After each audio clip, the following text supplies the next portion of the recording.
Ladies and gentlemen, we are back here, Conn in the Stick. I am your host, Justin Conley, with my co-host, The Stick, Nick Smith, and it is my favorite time of the year. It is NFL draft time. We are just 2 days away from the NFL draft.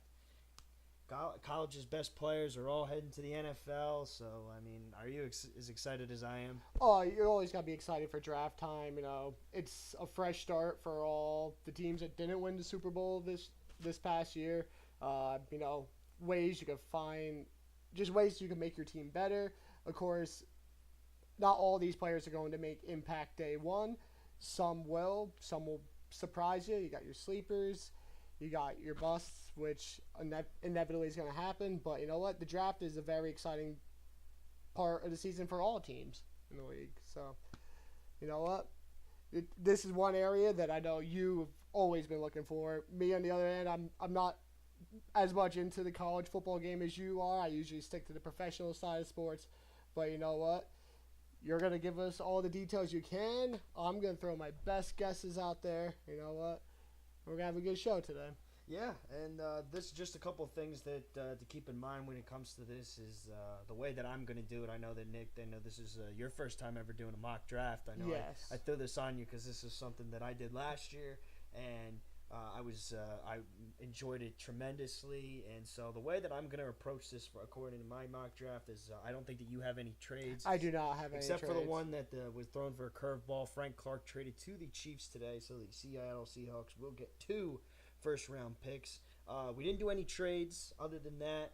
How I'm going to do it is I'm going to provide as much detail as I can about the picks, why I think they should pick this guy, and maybe some alternatives that we may see when it comes to certain positions of what we're looking at here. But without further ado, let's get right into this. And on the clock first, Arizona Cardinals. I know we talked about this pick in one of our free agency mock draft, but all signs pointing to number one with the first selection, Kyler Murray. I just think that with a new coach in Cliff Kingsbury, you get a guy like you want him to have a guy that he can build his team around, and he's been talking about Kyler Murray literally off season before he even became the Arizona Cardinals head coach. He said, "If I give me a first round pick, I'm taking Kyler Murray." Very athletic quarterback, maybe the most athletic quarterback that we've seen. Even I would say even more so than Lamar Jackson, and he can definitely bring some electricity there to Arizona as long as they build around him. Yeah, Arizona definitely doesn't have a prolific offense at this point. Like we said in past, Larry Fitz on the downside of his career. Not many weapons. David Johnson just came off the torn ACL, not last year, but the year before that. So he has 1 full year under his belt back from the injury. Let's see how he recoups going forward. But Kyler Murray, like you said, he's a huge playmaker. Probably one of the most athletic quarterbacks we've ever seen. Him and Michael Vick. But like we said in one of our later podcasts, there are some questions about him. His stature, his height. He's a very small guy. And also the whole baseball thing and his commitment to football. Like, how much does he really want to dive into the X's and O's? That's an issue. But you know what? The guy has the talent. And if that's the way the GM wanted to go, that's their dream guy. And they have the opportunity to take him at number one. You know what? I feel like they got to pull that trigger. And especially the way after they've treated Rosen, it feels like over the past month or so, like, are they going to trade him or they're not? And I just feel like that relationship is spoiled a bit. So I feel like that's probably the right move for the Cardinals to go. Yeah. So with that being said, now we go to San Francisco. It's not promising when you have two NFC West teams or the 1 and 2 pick. Makes it really easy on the Rams, but San Francisco on the clock. Who do you got? I'm going with Nick Bosa. He's the best player in the draft right now for any position wise. The guy is just an absolute monster. Getting to the quarterback, he's relentless. He got strength. He got speed. Experts even say he's probably even better than his brother. And his brother is one heck of a player in Los Angeles for the Chargers. So the guy's proven it, and it's a pass rushing league. You got to get after the quarterback. You got to stop these quarterbacks from making huge plays. So you know what? getting a guy that could probably get you maybe 15 or so sacks. And this is a guy that's going to make impact right away, I feel. So I feel like Nick Bosa should be a pretty easy selection at number 2 for the Niners. I had a tough time with this pick, like looking at it, because I feel like at number 2, San Francisco's really not picking. They're just picking for best overall and not really a need, which there's no problem there. I mean, there's nothing wrong with picking best player available. But I thought of 2 guys, and I thought that maybe Quinnen Williams was better with the scheme fit to try and put in there at number 2. But I ultimately went Nick Bosa too. I think that now you look at this front 5 guys when Pat rushing the passer, and it's scary thinking about you get D Ford during the offseason, and then it goes D Ford, Solomon Thomas, DeForest Buckner, Eric Armstead, and now Nick Bosa. I mean, this could be the best front 7 in football. I mean, it just looks tremendous. I mean, you had Quan Alexander. I mean, everything was pointing up for the 49ers. They get Nick Bosa. And number 3, your New York Football Jets on the clock. Who do you got the Jets taking? I'm having them go with Quinnen Williams. Just the Jets' rush defense last year was pretty poor. I saw they were like 27th in the league in rush defense last year, which is not common for a Jets team. They're usually pretty good stopping and run, usually have good defensive lines, but just last year they couldn't find a way. Leonard was like one of the only names on the defensive line that seemed to making an impact. So I think getting Quinnen Williams down on the defensive line definitely helped him out. Big, powerful guy. He's also good at getting to the quarterback. Jets are not a good team at getting a pass rush with only 4 people. So I feel like that would be a good way to help them. And now that they got Greg Williams there, I feel like they're going to go pretty heavy on the defense, make that an emphasis. The offense is looking better now that they got Bell. Darnold's improving. They shaped up the receiver with Crowder a bit. So I feel like bolstering up that defensive line is probably a good move for the Jets. I like the Quinnen Williams pick there, and I would absolutely not put it past Greg Williams to get a guy from the interior. And you have the Williams. Greg Williams gets Leonard Williams and Quinnen Williams. It's just the Williams department there in New York. But I went in a different direction because I said, depending on what Greg Williams wants to do, he needs a little bit of versatility with this pick. And there's no one more versatile in this draft class than Josh Allen. I have Josh Allen going to the Jets in mind because I just think that, that guy can play anything for you guys. He can play 3-4 outside backer. He can play 4-3 D end. He can play 4-3 backer. He's just so versatile. He's fast. He's athletic. He's just the overall what you want in a linebacker in these days. And I think he's going to make Greg Williams. I think Greg Williams is going to really like the versatility he gets with a guy like Josh Allen. All right, and now going on to the 4th pick, we got the Oakland Raiders, who this is actually their own pick, not one of the 2 other picks they traded for last year. So who you got pick number 4? I mean, for a guy like Quinnen Williams in my draft to fall right into the laps of John Gruden, it's just you can't pass up on this guy. And you know what? I actually my brother Ryan, we were talking about it, and I got to give him credit for this because he said that, with the way that they really are just desperate at the edge position, he wouldn't put it past them to even draft an edge rusher like Rashawn Gary or Montez Sweat at number 4.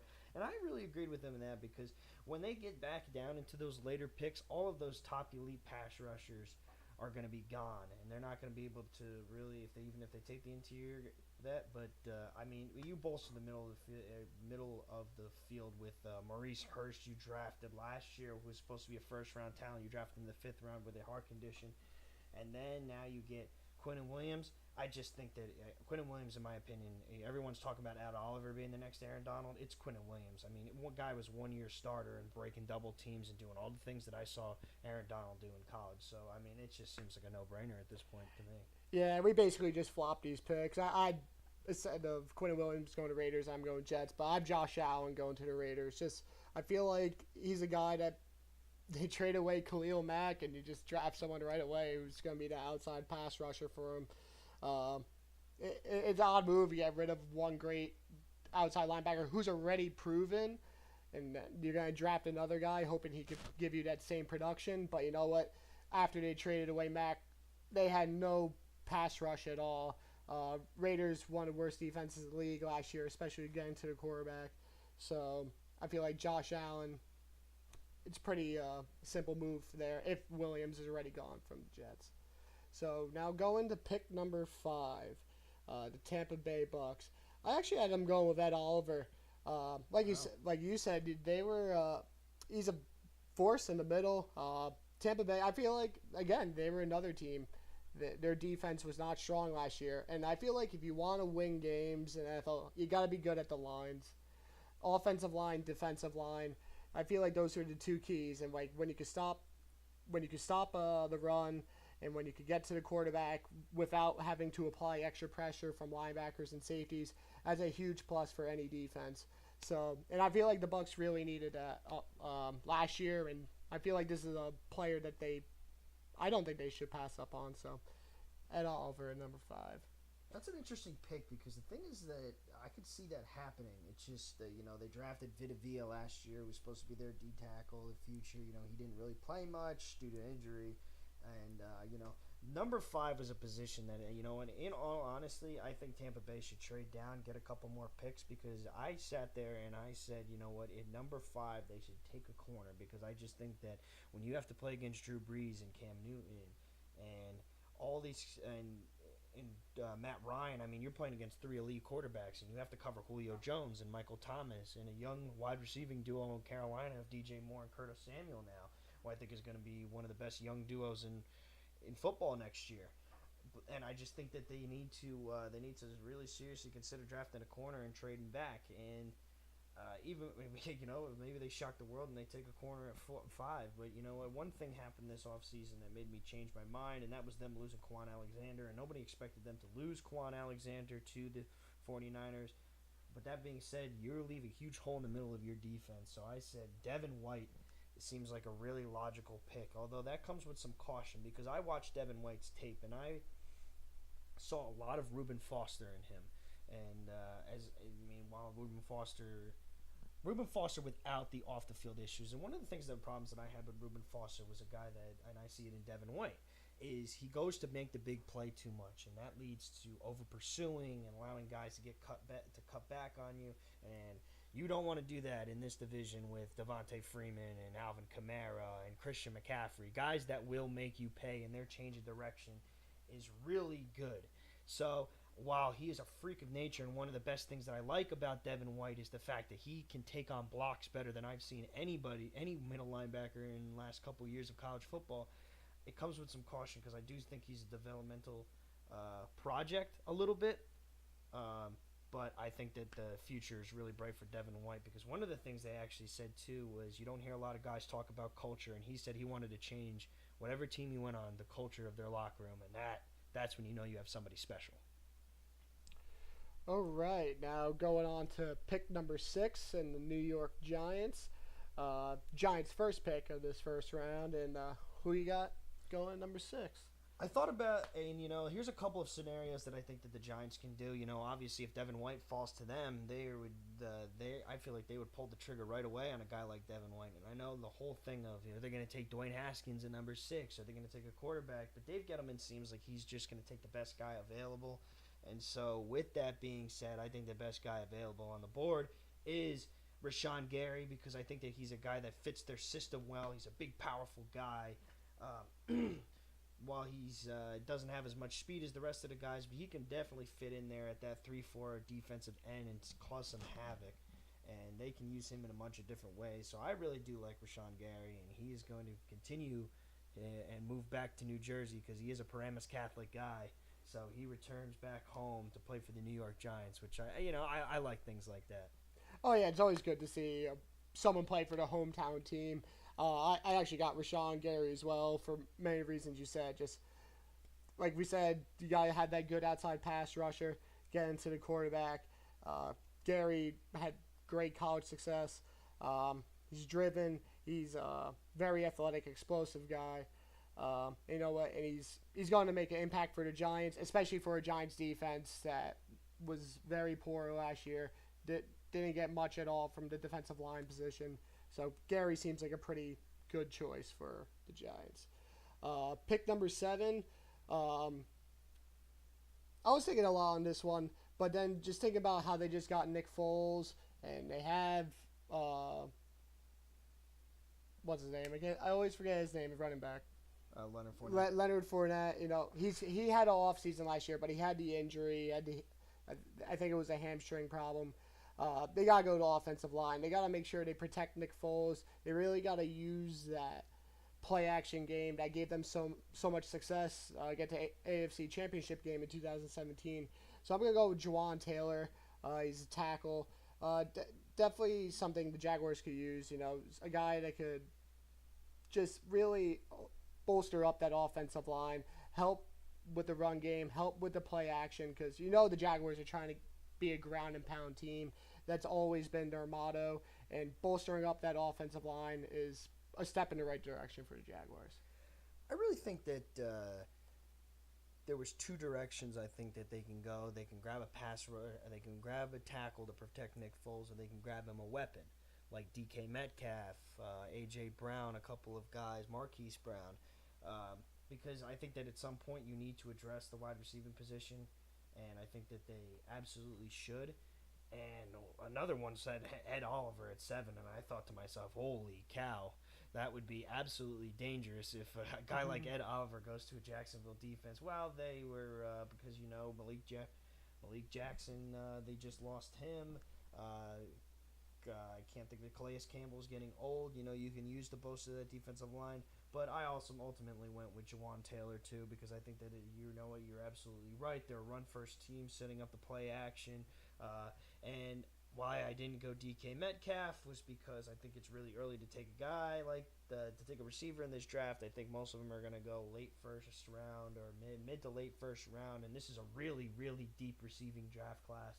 I think that they can potentially get us still another good guy later in the early in the second round. And Juwan Taylor is just a lot I like about him. He's a big, powerful guy. Watching his tape, he works really well up to the second level. He matches his guys really well. He's really good with the pancakes. I said as long as he learns to get his hands inside, he's going to be an absolute freak and is going to be able to defend Nick Foles for, you know, however long his contract is. Okay, now going to Detroit for pick number 8. Who you got going there? I said one of the things is they run a 3-4 there. You know, the whole scheme fit, and with that, the Lions lost Ezekiel Ansah, and now the hole at the edge is there for the Lions. But have no fear because they get one of my favorite prospects in this draft class, and that's Montez Sweat. 6'6", can run a 4.41. I know that I don't really look so much into the 40s because I just don't think it's that important. You never really get guys that are running a straight line, especially defense. But I mean, how do you not just are in awe about a guy like that just doing it? But even watching his tape, you know, he's strong, he's fast off the edge, he's just explosive, and you know, playing that 3-4 backer. He's got the length to, you know, knock passes down at the line of scrimmage, and I think that that's really important, especially with guys like Aaron Rodgers and Kirk Cousins, especially. If the Vikings don't fix their offensive line situation, Montez Sweat's going to have a field day batting down balls against him because Kirk Cousins is a guy that panics a little bit in the pocket. So I ultimately went Montez Sweat. I think that Matt Patricia's going to be really happy to have a guy like that on his team, and he can do a lot with him to get this defense back on track. Yeah, now with pick number 8, like you said, with Pat Patricia now, with second year as head coach, I figured they'd go on the defensive side as well. But I had them going with linebacker Devin White from LSU for many reasons you said earlier. Just the guy's a freak of nature. He could do it all. Very aggressive. He's a sideline-to-sideline guy. He'd make plays in the backfield. He's solid in pass coverage. But you know what? He's probably the best linebacker in this draft, one of the better defensive players. And as a defensive head coach, you want to make sure you have that guy in the middle of the field that is involved in like every single play. And as a linebacker, it doesn't matter pass, run, you're a major part of every play. So I feel like Pat Patricia is going to go with linebacker Devin White. Pick number 9, I actually went one pick after you with Montez Sweat. I thought he'd go number 9, the Buffalo. like I said, freak of nature. Guy's 6'6". Um, you know what? And you got to get after these quarterbacks. Sam Darnold, young guy coming up. You got to get after Tom Brady as well. The guys might be playing forever, so you got to find ways to get to the quarterback, cause some havoc, and for many reasons, just said Montez Sweat. Yeah, he's a monster. He's gonna bulldoze you. Um, I feel like that would be a good pick for the Bills at 9. With the Bills at 9, I think that there's three important positions and three important directions that you can go on with them. You need to get Josh Allen some help on the offensive line. I mean, he was running for his life. I don't think that any quarterback got pressured more than he did last year, and that's not good because I really do. There's a couple situations in this draft where I said you need to address this, or else you're not going to have your quarterback for very long. And Josh Allen, you're not going to have him for very long if he's running for his life like that. And so, I mean, you can go offensive line. I didn't go in that direction, but another direction is you grab him a weapon.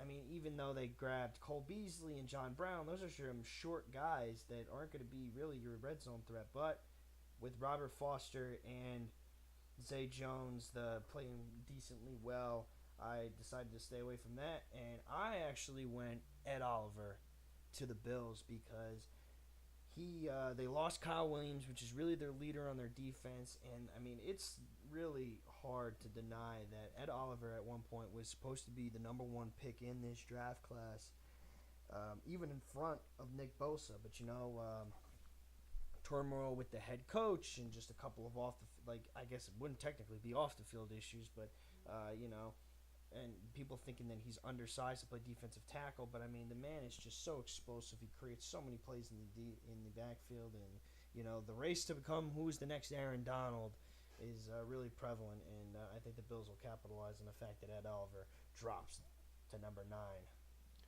9.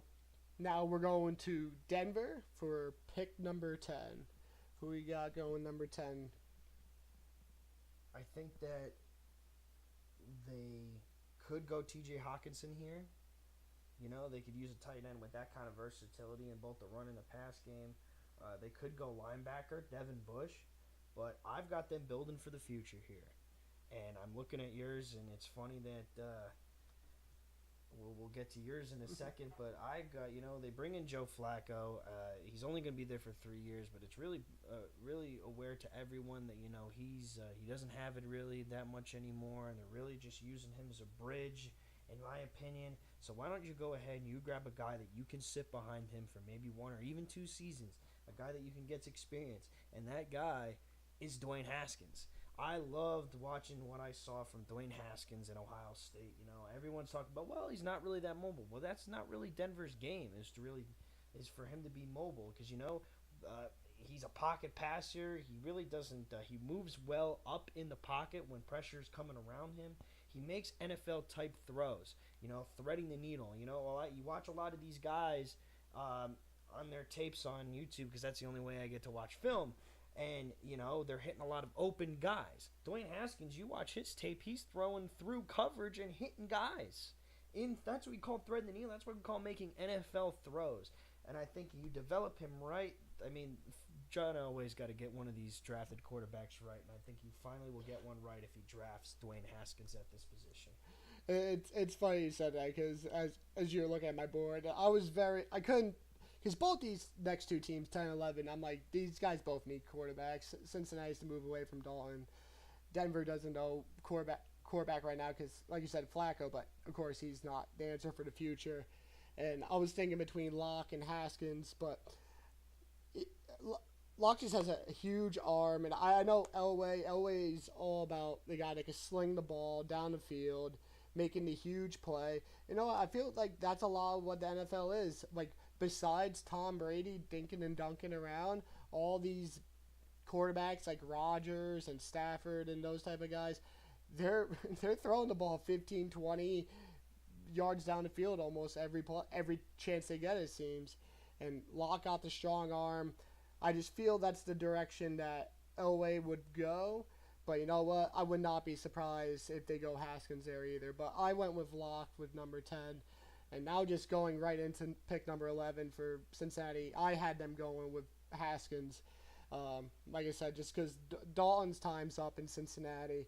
Uh, he's had his opportunity to show what he could do there with A.J. Green, one of the top 5 receivers in this league, and they just haven't been able to get it done.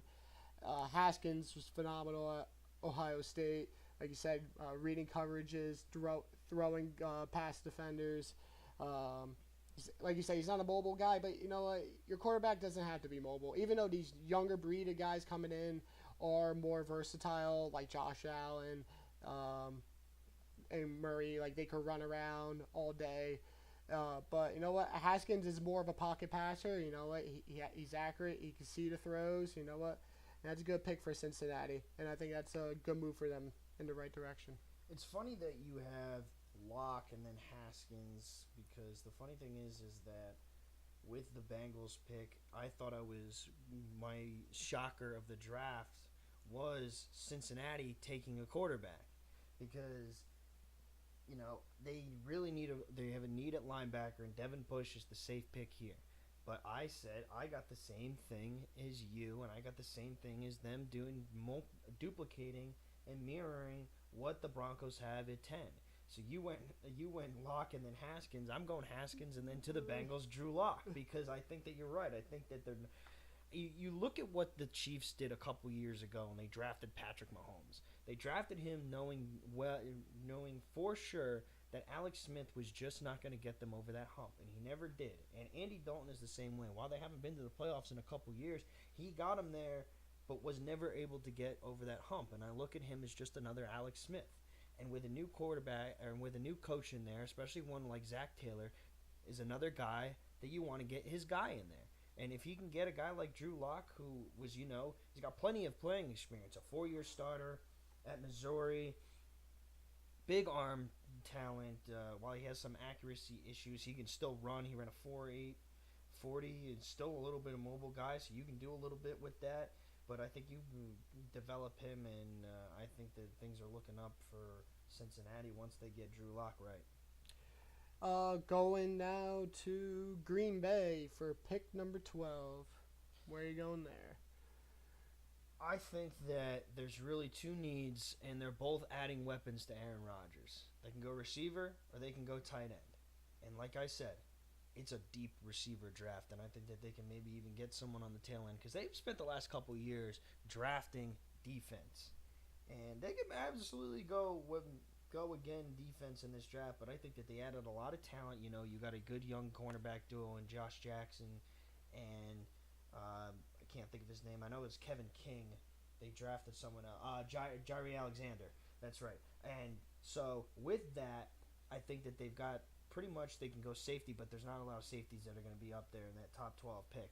So I've got them going with a guy that's going to cause a lot of mismatches for them at the tight end position. Noah Fant, the tight end from Iowa. I know there's 2 Iowa tight ends. Yeah. I should have just said they're going with an Iowa tight end. And I think that it's a good pick at this position, because the thing is that while Hawkinson, I think, is overall a better tight end, I like the fact that what's the thing that Green Bay does? They exploit the mismatches. And Noah Fant is going to be a mismatch nightmare in the NFL.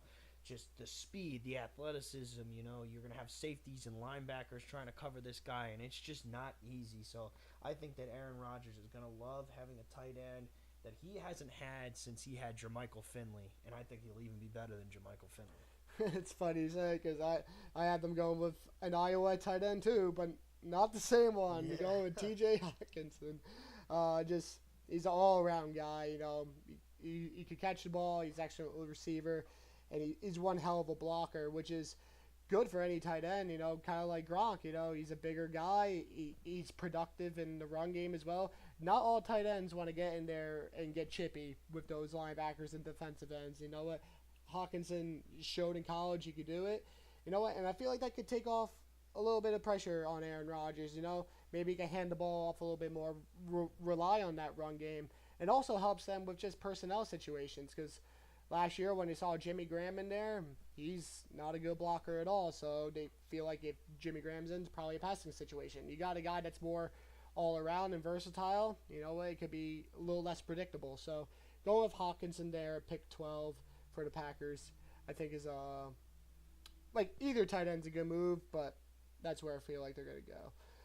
Now we're going to pick number 13. Your Miami Dolphins. I know we talked about this. We thought they were probably going to trade down, or that would be a good move for them. Yeah. If I'm ever more sure about anything, I'm 99. What did Mel Kiper said that 99.9% sure that the Cardinals are going to take Kyler Murray. Why? I'm 99.9% sure the Dolphins are going to trade down from this spot because they've got too many needs they need to address. And, I really don't I think there's really two guys on the board that if I'm them, I don't trade down. And if Montez Sweat somehow falls to us or Rashawn Gary falls to us, I think we got to take him. But I could sit here and talk about the different scenarios that I would do or different positions that they need, but it's a whole nother podcast in themselves to try and figure out what they need. So I actually got a couple of trade partners that I think that might trade up for that spot. The Texans is a possible trade scenario because they are in desperate need for an offensive lineman, as Deshaun Watson was the most sacked quarterback in football last year. The Patriots, if a guy like Hawkinson or Noah Fant falls to them, they can easily replace Rob Gronkowski at that position and take someone there. Although the Dolphins don't want to help out the Patriots, so that just seems unlikely. Seems unlikely. And then maybe if a quarterback falls to their spot and somebody like the Redskins wants to trade up 2 picks or the Giants want to trade up 2 picks or something like that because they get a guy that they want, I wouldn't put it past them because, the sweepstakes for Josh Rosen, who knows what they're going to do with him, where they might just keep him behind Kyler Murray, and that will tick off Josh Rosen. But if I have to take somebody right here for the Dolphins, which I'm going to do, what's the one thing that I think since 2008 when they were the first overall pick, they've had success drafting in the first round offensive linemen. The Jake Longs, the Mike Pounceys, the Laramie Tunsils, the Juwan Jameses, all have been very good for them. And I'm going to continue that trend. And they take a guy, Jonah Williams, who is a very good, technically sound tackle. There's a couple things I don't like about him. I think that he doesn't really work up to the second level as good. I think he over-pursues on blocks. But, he is strong in the pass game. He can do very well in the run game. And I think that it's easily replaced Juwan James if you take Jonah Williams at this spot, 13. Yeah, I feel like this is a tough spot just because you said they have so many needs. I went with Christian Wilkins. I feel like he's a solid guy for defensive tackle. In that division, you're going to be going against now Le'Veon Bell. Jets are going to try to really push that run game. Even the Bills are a run-first team. Even with Josh Allen there, Josh Allen likes to use his legs. They saw McCoy. He's on the downside of their career, but I felt like this is a spot Dolphins probably will trade down, so it made it a little bit tougher for me to decide. But I feel like Wilkins is a good guy to have if he's there at that point for the Dolphins. Like I said, though, I doubt the Dolphins keep that pick. But you know what? We'll wait till Thursday and find out. Very true. Now going pick 14, Falcons.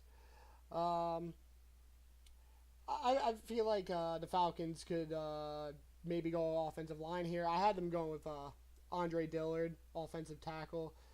Just some offensive line help that they could use. Matt Ryan, Matt Ryan hasn't.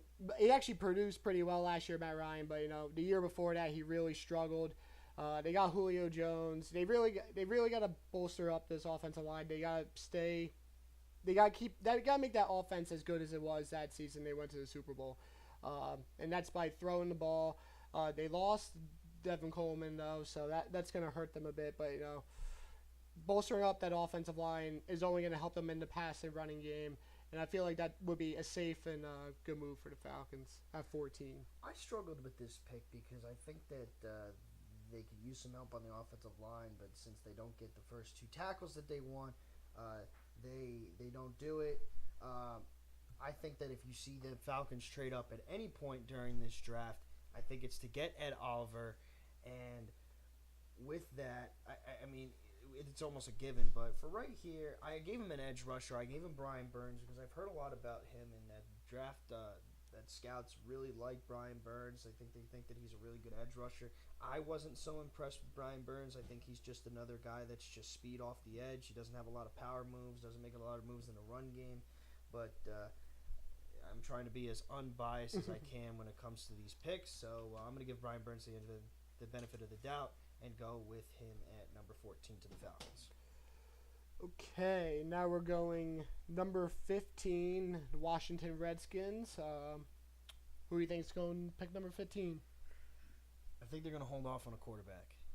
I think for right now, they grab Case Keenum. You never know if Alex Smith's coming back. While those two are old guys, I don't think that they pull the trigger right now. I think maybe they take one later or even wait till next year when, the Tuas and the Jake Fromms and the Justin Herberts, which are guys that the Jacob Easons that those are four guys that everyone thinks that they're much better than this draft class here, and I think that they do something that they have needed to do for a while, and that's grab a number one receiver because they really have not had a really good consistent receiver since Santana Moss, and that's crazy because it seems like forever since Santana Moss stepped on that field, and I think that they go DK Metcalf because.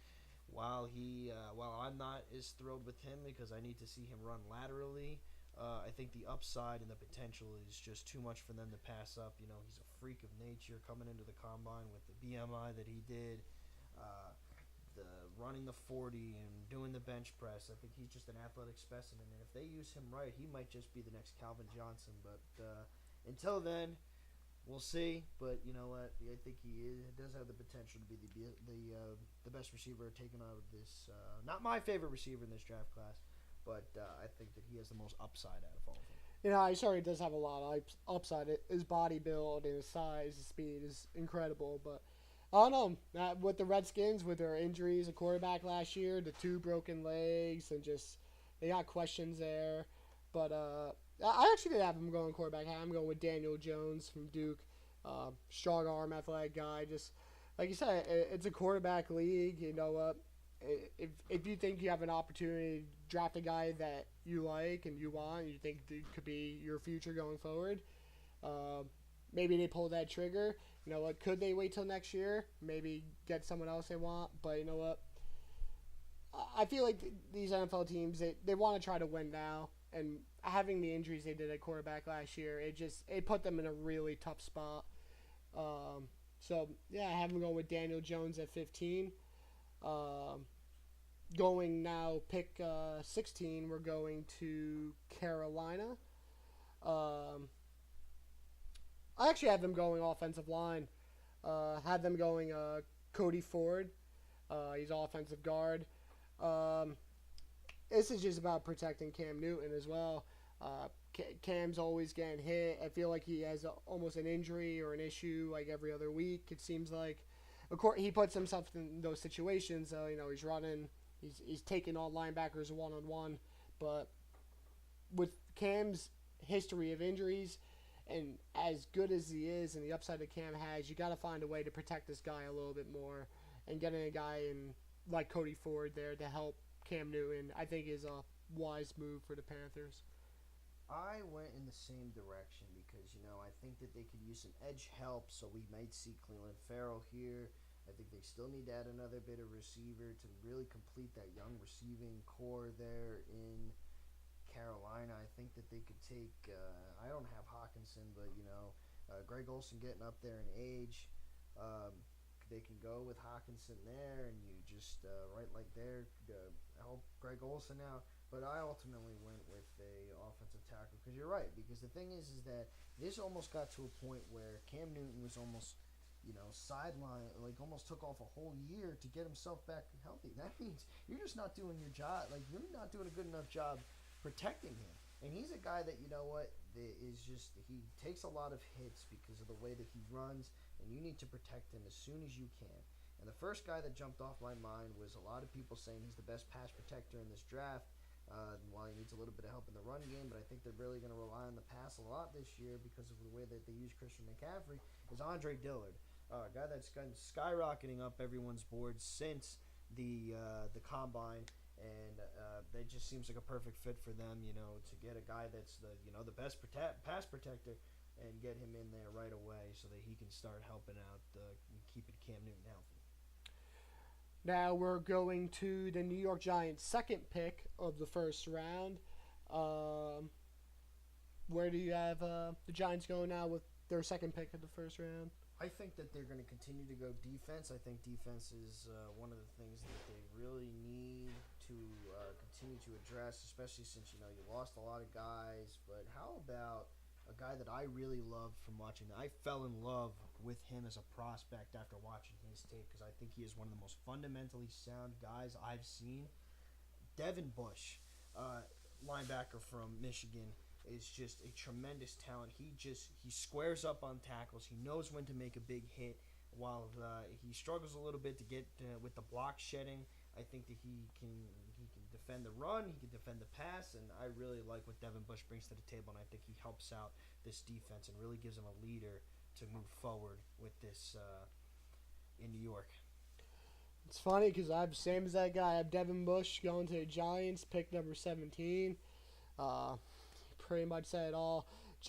Giants defense last year, they were abysmal. They couldn't stop much, and really just bolstering up the defense, getting a guy in the middle of the field that could do it all. Like I said, very sound guy.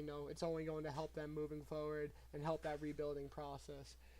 Now going pick 18, Minnesota Vikings.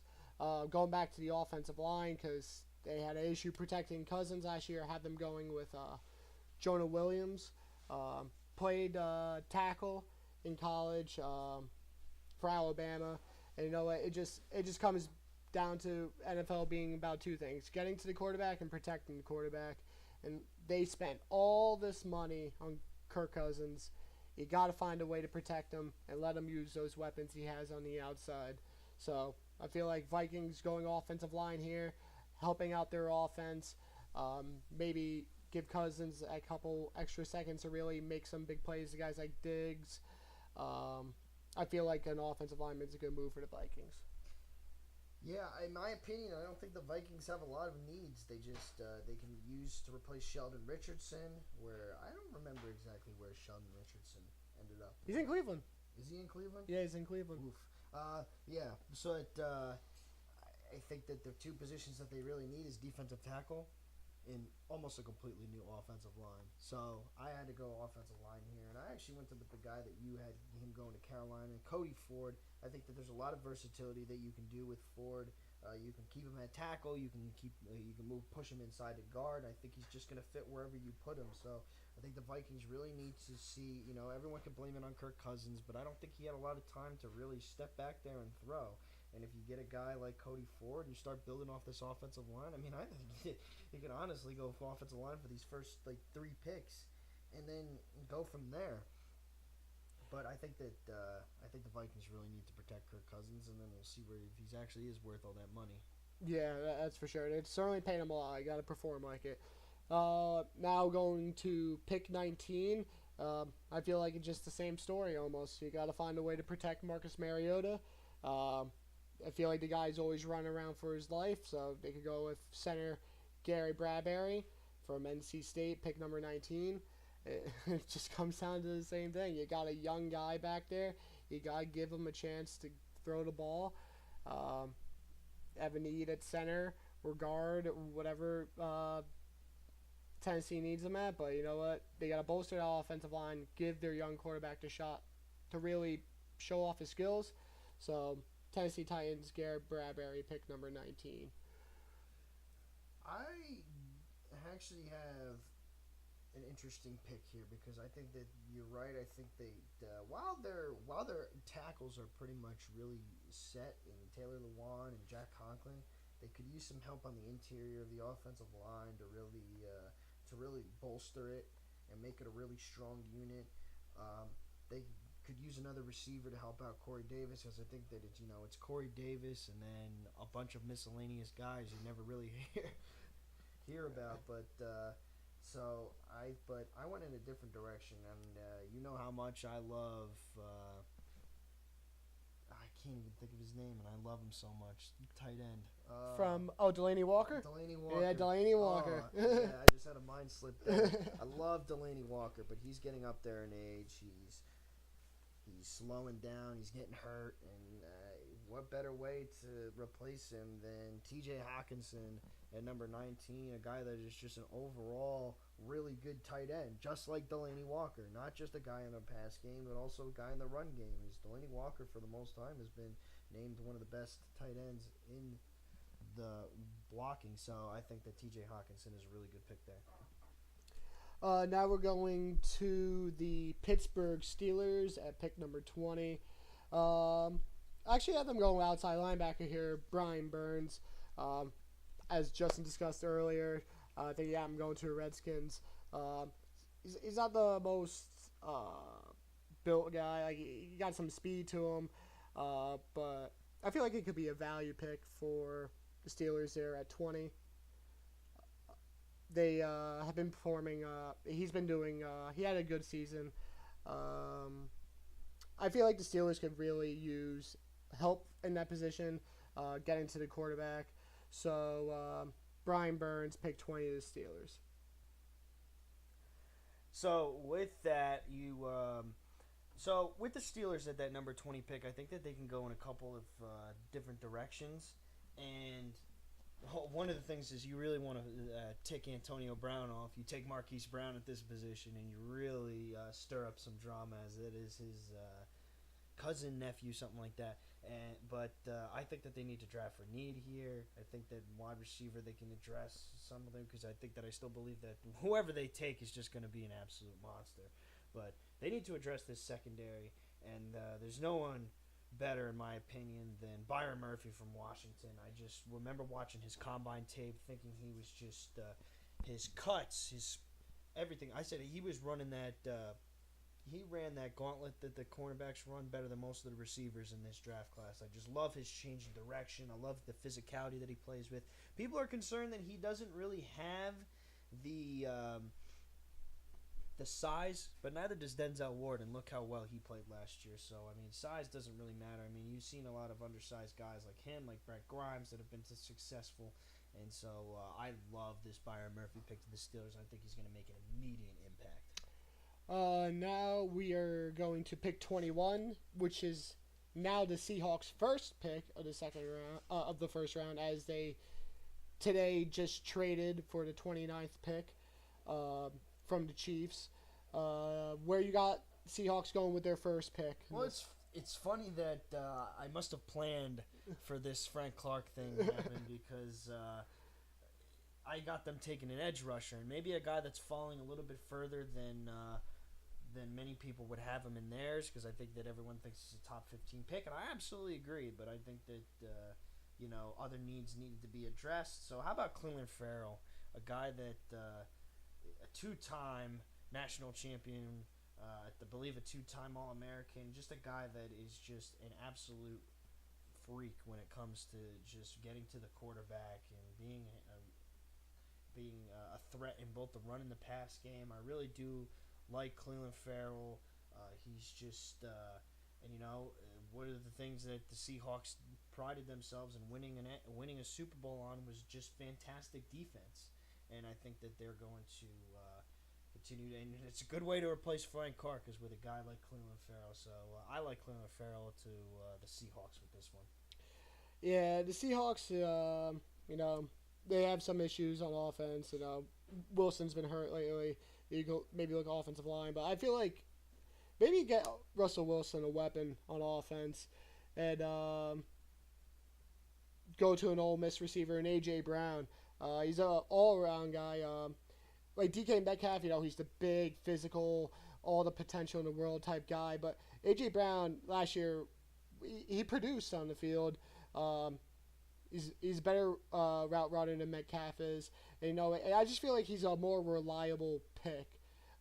Metcalf, he has the potential, is the upside, but you don't know there. Like there's a little bit of worry with like his route running and maybe his hands or so.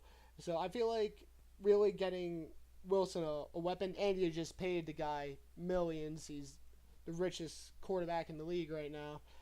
Get him a weapon. Help him out on offense, and going receiver A.J. Brown there, pick 21. Now we're going to the Ravens at 22. I feel like they need a playmaker as well on the offensive end. Crabtree didn't pan out the way they wanted to. Lamar Jackson's going into his first season. Well, his second season, but first season as the full-time starter Mm-hmm. for the year. Um, I feel like Marquise Brown could be a guy that could work for them. Um, he's a huge playmaker guy, and I feel like having a playmaker like him at receiver and having a playmaker like Lamar Jackson at quarterback, you know what? It could create a lot of buzz in Baltimore. They can maybe make some magical plays happen, some huge touchdown plays down the field. So I feel like bolstering up that receiver core would be a good move for Baltimore. So Marquise Brown at number 22. I think. Well, I provided a decent amount of alternatives of like ways that that teams need to go in their certain directions. But I think that this is a no-brainer for Baltimore at 22. They need to find Lamar Jackson his number one receiver. I think it's no ifs, ands, or buts. Yeah, they can go defensive tackle. Yeah, they can try and replace C.J. Mosley. But you need, if you're going to have a guy like Lamar Jackson who, you need to get him a weapon and somebody that's going to be able to stretch the field with versatility. Because the thing is that what happened with the Chargers? The Chargers absolutely exposed Lamar Jackson. They put him in the box and said, throw deep. Couldn't really do it because he didn't have the receiving core to do so. But, what is the one thing I said? Versatility. And I don't think anybody in this draft class is as versatile as A.J. Brown. While you had him going 21 to the Seahawks, I got him 22 to the Baltimore Ravens.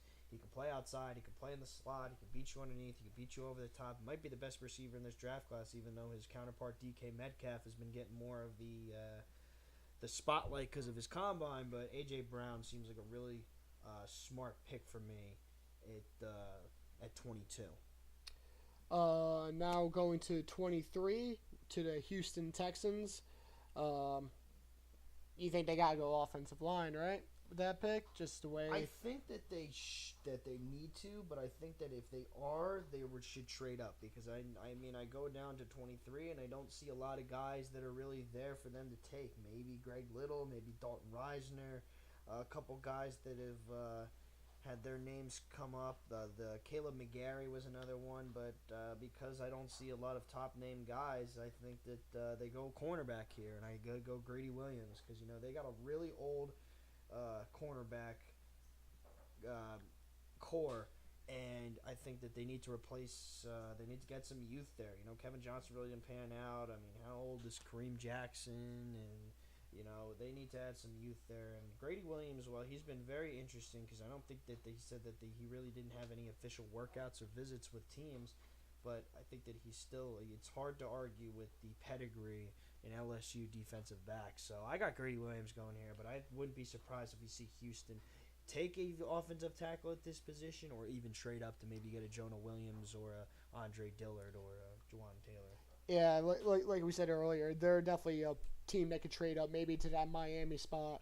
But as we said, we weren't looking into trades. We're just going straight down the line, drafting that way. So I feel they need an offensive lineman somewhere. So I had them taking Greg Little at that spot since he was the best available. You got to find a way to protect Watson. He's your rookie, not rookie. He's your franchise guy. He already has he tore his ACL once. You got to just make sure this guy stays healthy because he's showing you flashes that he has the potential to be that guy. You just got to keep him healthy, keep him on his feet. Greg Little, offensive tackle for pick 23. Now we're going to the Oakland Raiders, their second pick of the first round. And I feel like they have a need at running back. Marshawn Lynch, didn't pan out coming back out of retirement. Doug Martin, he's not the guy that he was in Tampa Bay. He only had that really one or two good season stint. I feel like Josh Jacobs from Alabama is the guy they could take. John Gruden loves running the ball. And those Alabama breeds running backs like it's no tomorrow. Every year I feel like they have a running back going first round or a high second round. Josh Jacobs, he's a power guy. He's like a John Gruden type guy, I feel. So I feel like it's a good match for both them, both the team and player. I actually will get into that later because I have Josh Jacobs going to Oakland, but not at 24. I think that while there isn't really too many of their needs that can really go, I think in between the 24 and the 27th, I think that they take a guy that made that they could use, and that's DeAndre Baker, cornerback. I think that their secondary has never really been that good, and I don't think it's been really good since Nnamdi Asomugha was there. Like I said with Santana Moss, when was the last time we remember Nnamdi Asomugha playing for the NFL? But I mean, it just you get this on. DeAndre Baker's a very good man-to-man corner. I think that you now build two young guys, Gary and Conley, and DeAndre Baker would make a really good young cornerback duo. Because I mean, we've seen how well that young cornerback duo has been doing in Green Bay. So why not try to build one in Oakland? Yeah, no, good point. Bringing it up there. Yeah, Vegas. Going to Vegas. Yeah. Now we're going to Philadelphia for pick number 25. Where you see the Eagles going in this late first round pick? I mulled this pick over because I just think that there's not really a lot of directions that they could go, and this might even be a developmental pick here because you could potentially build inside and take a guy like Jeffrey Simmons, who is supposed to be a top 15 talent, but because he may or may not play next year due to injury, that makes a lot of questions here. I mean, I was going to have them take Josh Jacobs until they got Jordan Howard, and I think Jordan Howard is a perfect fit for what the Eagles are trying to do. Ultimately, I thought of it this way. Why don't you grab a guy that, you know what, how many more years are you going to have Malcolm Jenkins out there? And while I haven't really done a lot of safety film, I did watch one guy that I was very impressed with. Center fielder, can come up and make a play in the run, can really stretch the field when playing the deep third, can really get to the seam really fast, and that's Taylor Rapp from Washington. So we get our second guy in the secondary on my draft, a secondary guy from Washington, but I really like what Rapp brings to the table, and I think he's going to be a good replacement for when Malcolm Jenkins finally starts slowing down or when he eventually retires. Yeah, no, it's a good point. Like you said, Malcolm Jenkins is one of the best at his positions, getting up in there in age, though. So basically, to start grooving their younger talent to get ready for that and have those mentor years really help them out, I feel. Yeah, like you said, though, the Eagles, I had a tough time with the Eagles because I wasn't sure exactly what spot they would really go to. I was thinking maybe offensive line, just because Carson Wentz, back-to-back years, he misses the end of the year, end of the season. It's the first year they won the Super Bowl, which awesome for them. Second year, Nick Foles brings them to the playoffs again, but Carson Wentz is your guy. He got rid of Foles. Wentz is a guy. You made that clear. You just got to protect him. So going offensive line, Chris Lindstrom from Boston College. It's just the emphasis of protecting the quarterback. You got to keep this guy on his feet. You got to keep him on the field.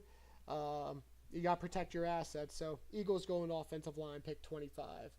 Now we'll go to the Colts at pick 26.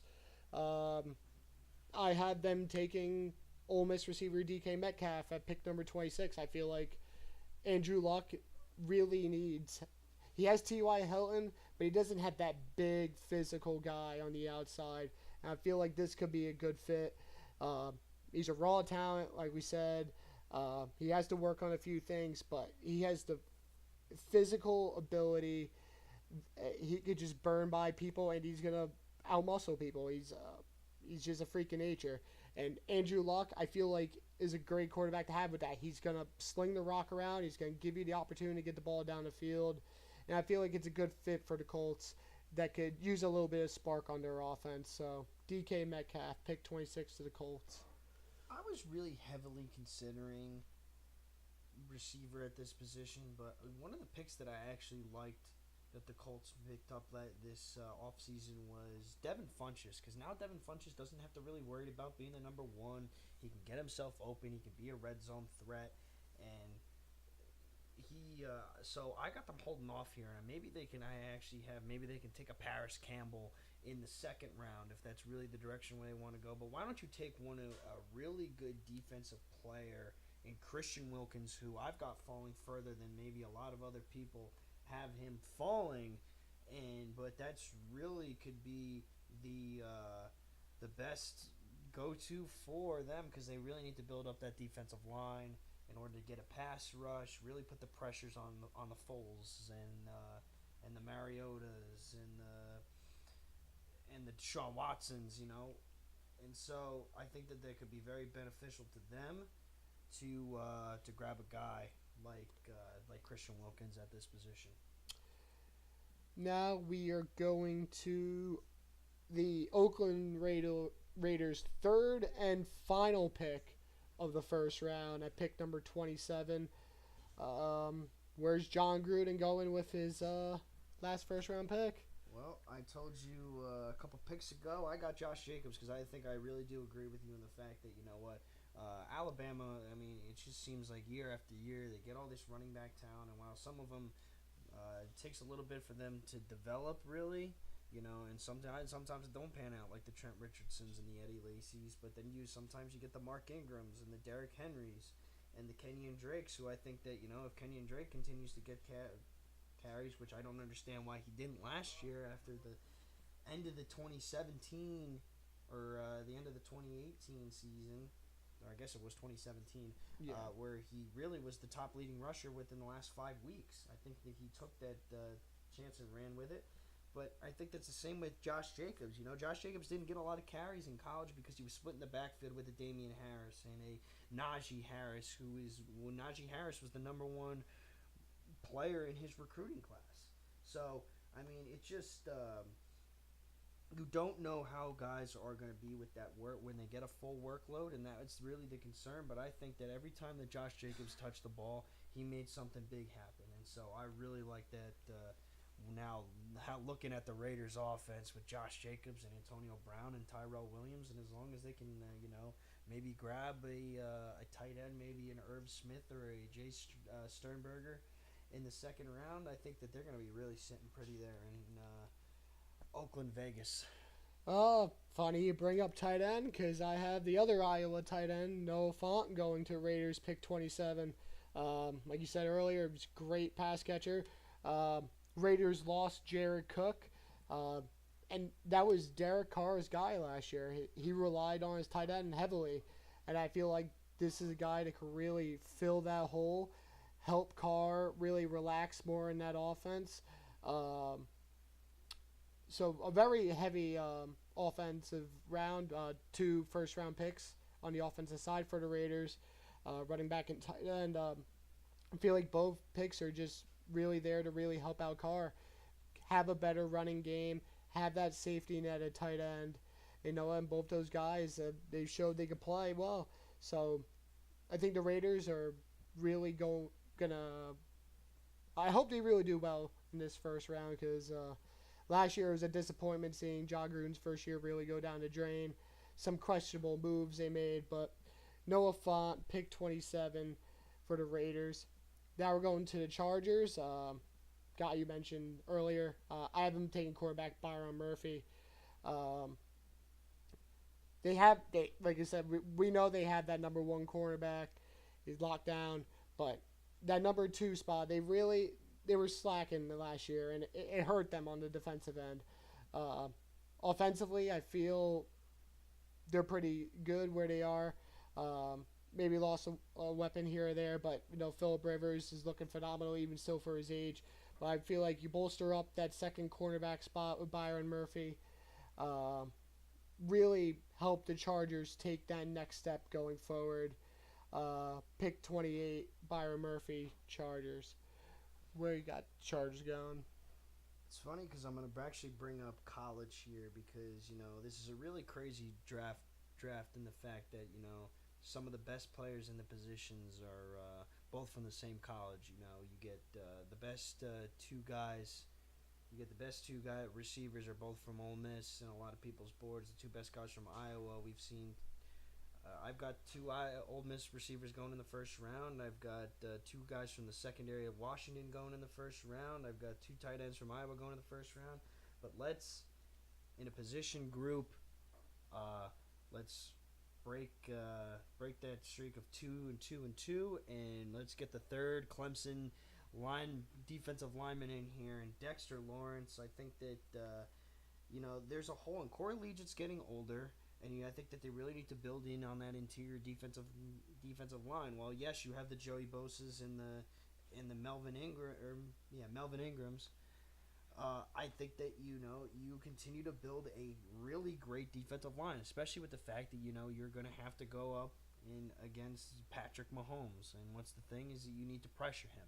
So I think Dexter Lawrence is another guy that is, while there's the concern of, maybe him taking PEDs because he did get caught in college right before the national championship and college football playoff, honestly, he didn't get to play in it, but I think that there's no denying Dexter Lawrence's talent level, and I've got him going to the Chargers at 28.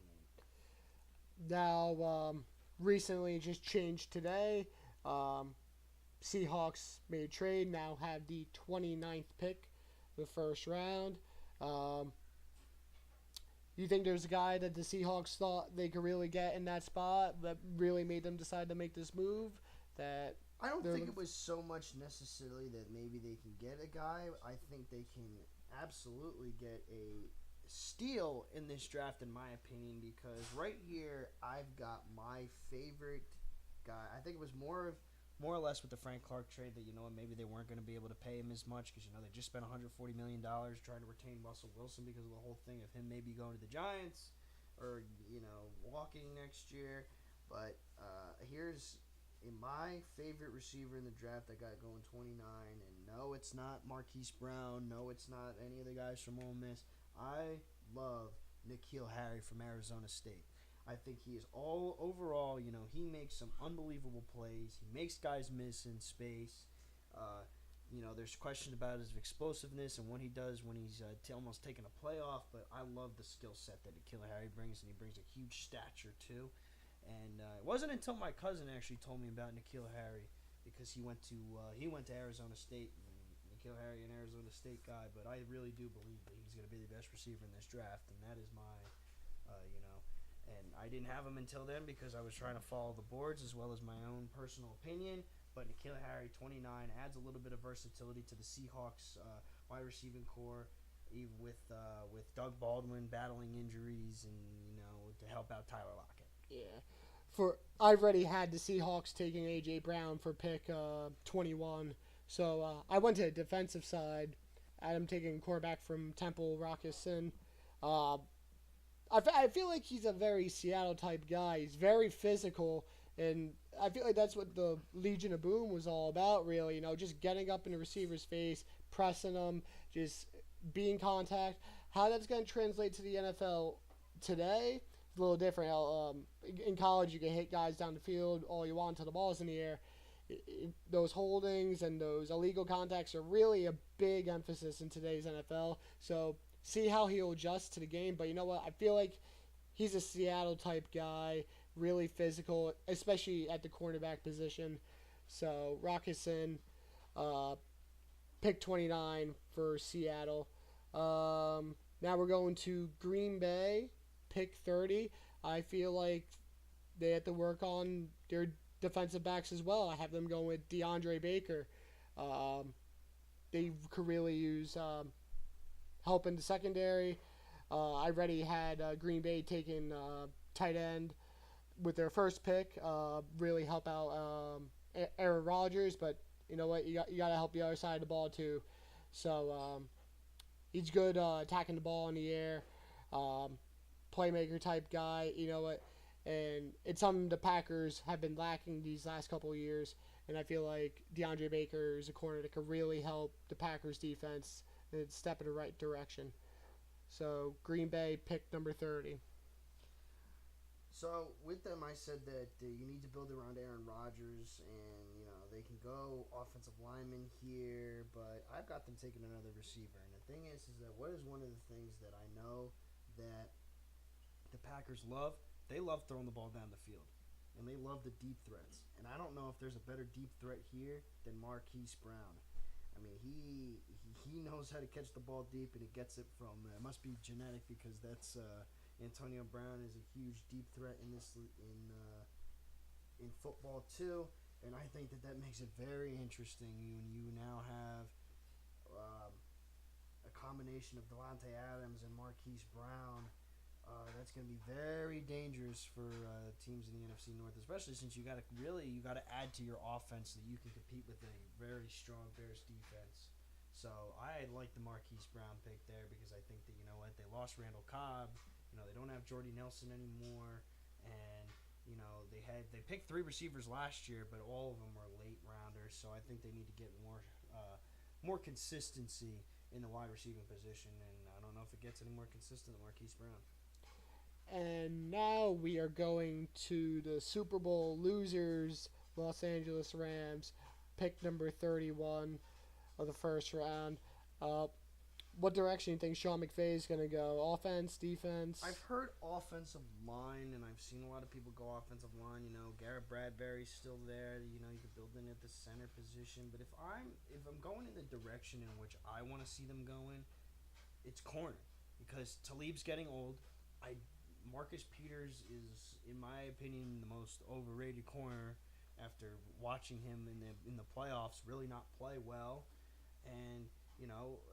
Nikel Roby Coleman is okay, but he gets hurt. So I think that they need to add more consistency in the defensive back position. And a guy that you had going to 29 to the Seahawks, I've got him going to NFC West rival Rams, Rocky Sin, who I've has struggled to watch tape on, but I've heard he's big, he's physical, and that's definitely something that the Rams could absolutely use in their secondary. They don't need to go to safety anymore because they grabbed Eric Weddle, so add some more consistency to your edge guys in the cornerback position with Rocky Sin. Yeah, Rams could certainly use help on the cornerback position, but last year I just think of that Super Bowl, they got nothing going offensively. If they put any sort of points on the board, they probably would have won that game. Not going to own quarterback, not going to run back, especially Gurley. He has that knee issue, but you got to see how that plays out. Receivers, they're getting they had the injury, which really hurt them last year from small white guy. I can't think of his name. He had the injury. He missed the end of the season. Cooper Kupp, yeah. That injury really hurt them. So, receiver, they're good because they got Brandon Cooks as well. So, I just feel like work on the offensive line. They lost some guys. Going with Eric McCoy from Texas A&M. Really help out Gurley with the run game. Sean McVay's offense, has a whole bunch of different schemes and very creative. But you need the guys up front, the block, to really allow him to use that creativity. So, Eric McCoy, pick 31 to the Rams. And here we are. We've made it to the last pick. The Super Bowl champion New England Patriots.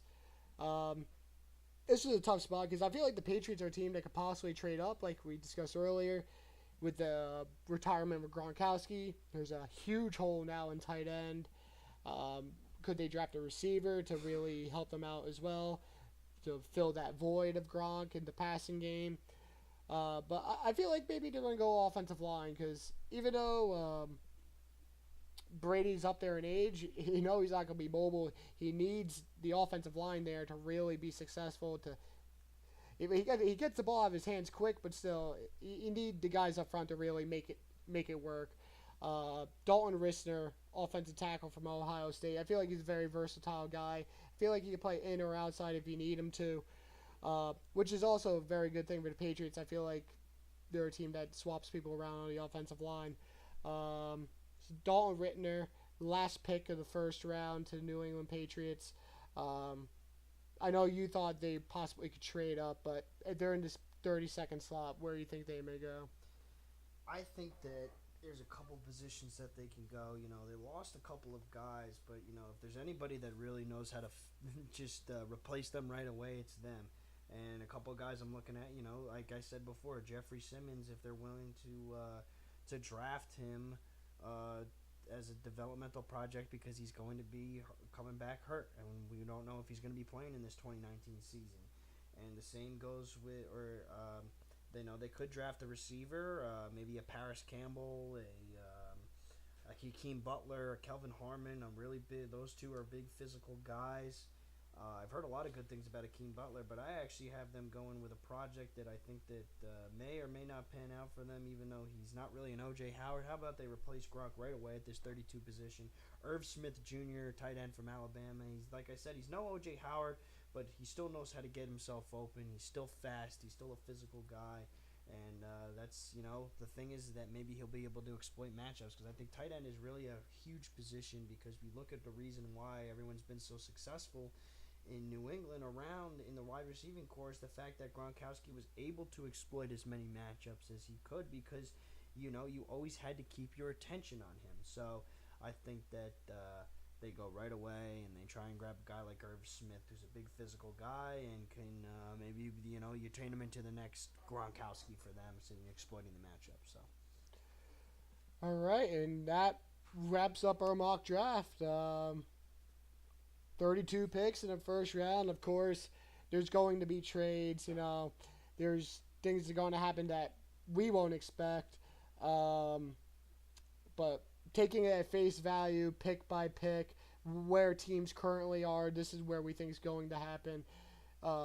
One trade can mess up the entire order. The team that was supposed to go in the late 20s goes early, takes one guy, and it just it's a butterfly effect going down. Yeah. But and if there's anything else that you need to categorize the NFL draft is a chess match. Because one of the things that I say about the draft every single year is that teams trade up, or teams start taking a certain position when it becomes, when they start going fast and furious. And I think we're going to see that with the edge rushers. I think we're going to see that with the offensive tackles. Guys or teams taking guys because they don't think they're going to get a better one later in the draft. So I think that once the position threat happens of, guys at the same position start flying off the board, you're going to maybe get some teams trading up, or maybe some guys taking, maybe they don't need this right away. They probably should have taken this at this position. But, and I think we're going to see that especially in the second round with the receivers, because this is a deep receiving draft, and I still think there's a lot of guys that I just said, the Calvin Harmons, the Hakeem Butlers, the Paris Campbells, that they're going to start going fast and furious in the receivers in the second round, and we're going to see that early. But it's a chess match. You really never know exactly what other teams are thinking, and it's only really speculation. I mean, this is the hardest thing. If you're going to bet to try and guess every single one of these 32 picks right, no one's going to be able to do it, because you just don't know what's going to happen on draft night. Yeah, no, very unpredictable. But you know what? We'll be here looking forward to Thursday. We'll be certainly looking at our phones or watching TVs wherever we are. Cluing in, seeing what our team's doing or what our rivals are doing. Trade down, Miami. You got too many needs. And the Jets have also talked about trading down as well. I know they said that their pick's open for sale, but no, it should be a very good time Thursday, and I'm very curious to see what happens going forward. So you want to close this up with any final remarks? That's pretty much it, and I think it's all going to start with Kyler Murray going number one, if he goes number one, because if Nick Bosa goes number one to the Cardinals, everything is going to fall. So that'll do it here. Nick Smith, the Stick, myself, the Conn, Justin Connolly. Get this out to you as soon as we can, so that and maybe we'll even give out our reactions to what we saw in the draft and guys we like in certain. So that'll do it for us at Conn and the Stick. We will see you next time.